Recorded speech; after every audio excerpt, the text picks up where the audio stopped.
narito na naman tayo para sa isang napaka-sweet at nakakakilig na love story nila Kalingap Edu at Ate Viancy. Tulad mo ay aking makilala at kung ano ako'y Para sa pagpapatuloy ng ating love story ay grabe talaga ang lakas ng bagyo noong araw na yon. Kaya panigurado ay baha na naman sa bahay nila Ate Viancy. Ngunit kahit ganoon ay hindi niya pa rin nakakalimutan ang mga tao na gumagawa ng kanilang bahay na talagang nag-hard work kahit na malakas ang pag-ulan. Kaya binisita niya ang mga ito at nagdala pa ito ng mga pagkain para sa kanilang mga karpintero. At syempre, gusto niya rin naman makita ang kanyang ka-love team na si Kalingap Edu na noong araw na yon ay nandoon din para bisitahin ang bahay nila Ate Viancy.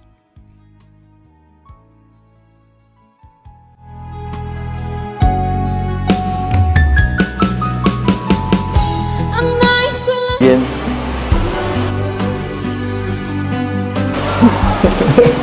Busog ka.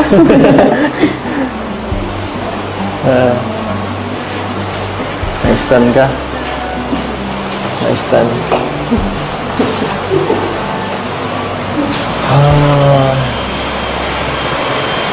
Ay. Pero baka nagtambo ka. Umuwi ako nun eh. Matampo sana po ako kung hindi ka nagpaalam. Siyempre. Nagpaalam ka baga naman po. Kaya okay lang. Tsaka lasing ka man. Hindi ako lasing. Hindi lang talaga ako.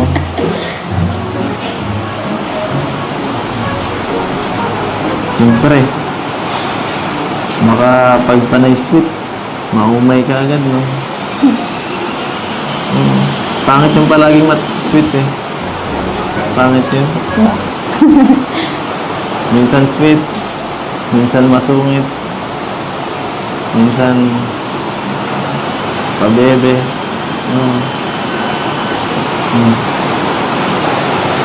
Minsan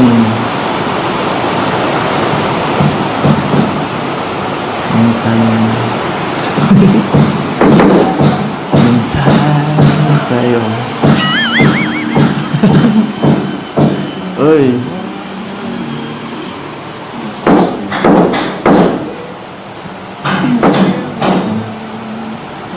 Ano? Thank you pala ulit. Doon. Saan? Kapaghatid ka gabi. Ha?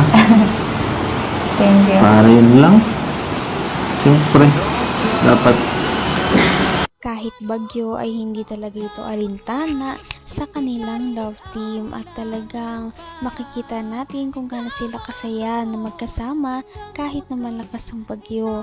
Nag-uusap lamang sila ngunit kontento na sila sa oras na mayroon sila ngayon dahil minsan na lamang sila magkita dahil nga may pasok na rin si Ate Viancy at busy. Palagi. For hope for a mundo. Saya naman ako eh. Masaya ako pag nahatid ka. Kulang pa nga eh. Gusto ko mga 2 hours eh. 2 hours biyahe. Balikan. Dapat po pala din nagpabahay sa may ano. Sa taro. Para mas matagal. Mas matagal na samahan, di ba?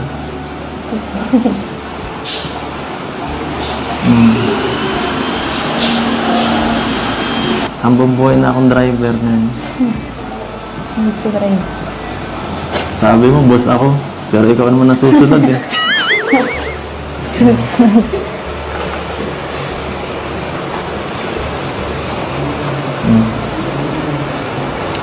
Ano masasabi mo?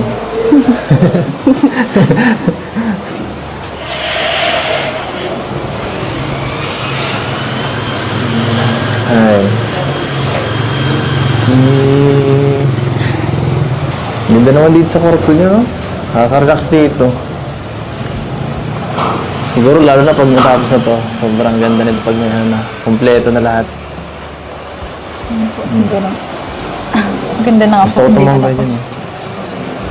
Gusto ko tumambay dyan. Ang ganda. Huwag ka lang tatalon dyan. Mataas yan. Hindi ko na kumatalon. Mataas yan. Oh. Ay. Saan ka ba nakatingin dyan? Ay. Kaya-hiya ka. Bahala ka. Marami din ang excited sa paglipat nila Ate Biancy dahil kung makakalipat siya, ibig sabihin ay mas malapit na siya sa bahay nila Kalingap Edu. Kapag nangyari yon ay lagi na siyang makakatid sundo at malagi na silang magkakasamang dalawa, kaya excited na si Kalingap Edu na magawa ang bahay. Kita mahal. Uy!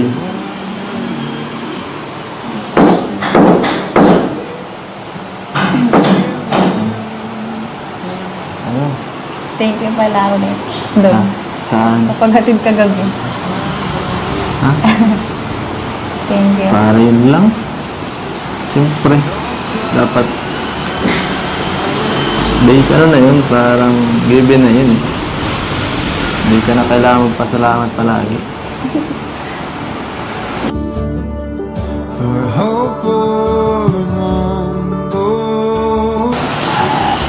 Saya naman ako eh. Kasi ako pag nahatid ka. Kulang pa nga eh. Gusto ko mga 2 hours eh. 2 hours biyahe. Balikan. Dapat po pala din nagpabahay sa may ano. Sa taro. Para mas matagal. Mas matagal na samahan, di ba?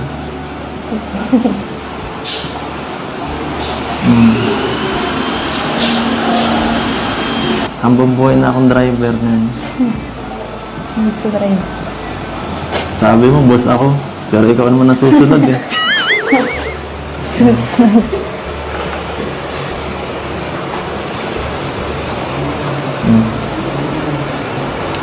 Anong masasabi mo?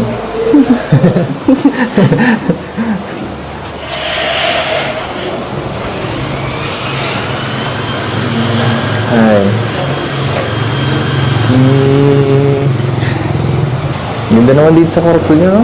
Nakaka-relax dito.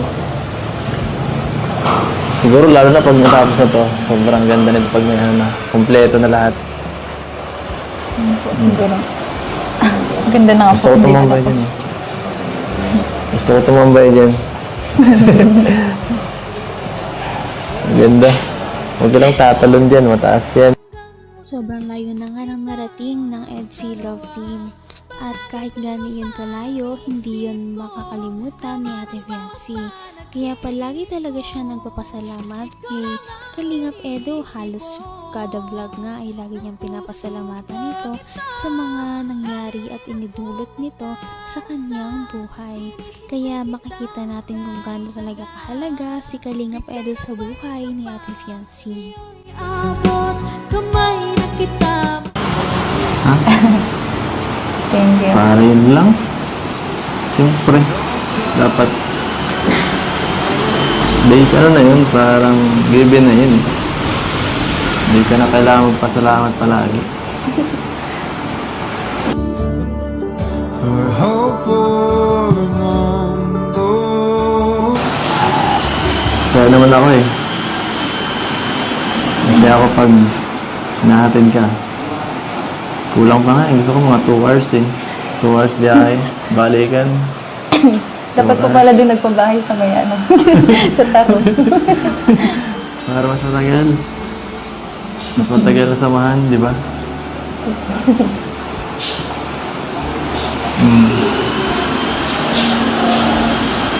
Hambang buhay na akong driver na. Hindi sa drive. Sabi mo, boss ako. Pero ikaw naman nasusunod eh.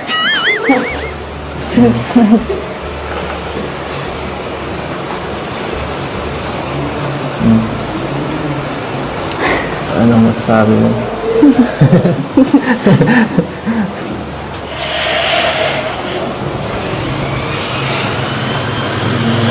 Ay. Ganda naman dito sa kwarto niyo, no? Nakaka-relax dito. Siguro lalo na pag natapos na to, sobrang ganda nito pag may kumpleto na lahat. Siguro. Ang ganda na nga Gusto ko hindi tumambay natapos. dyan. Gusto ko tumambay dyan. Ang ganda. Huwag ka lang tatalon dyan, mataas yan. Hindi mo na kumatalon. Mataas yan. Oh. Ay.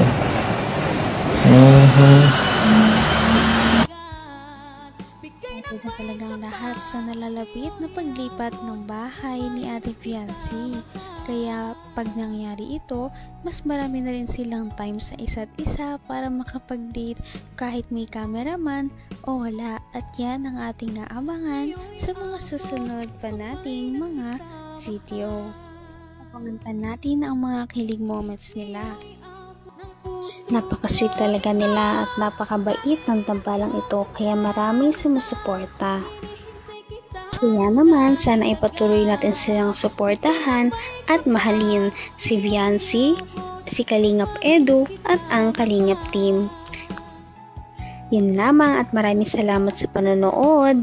Abangan natin kung magkakatuluyan ba talaga si Kalingap Edu at Fiancé. Hanggang sa muli! Bye!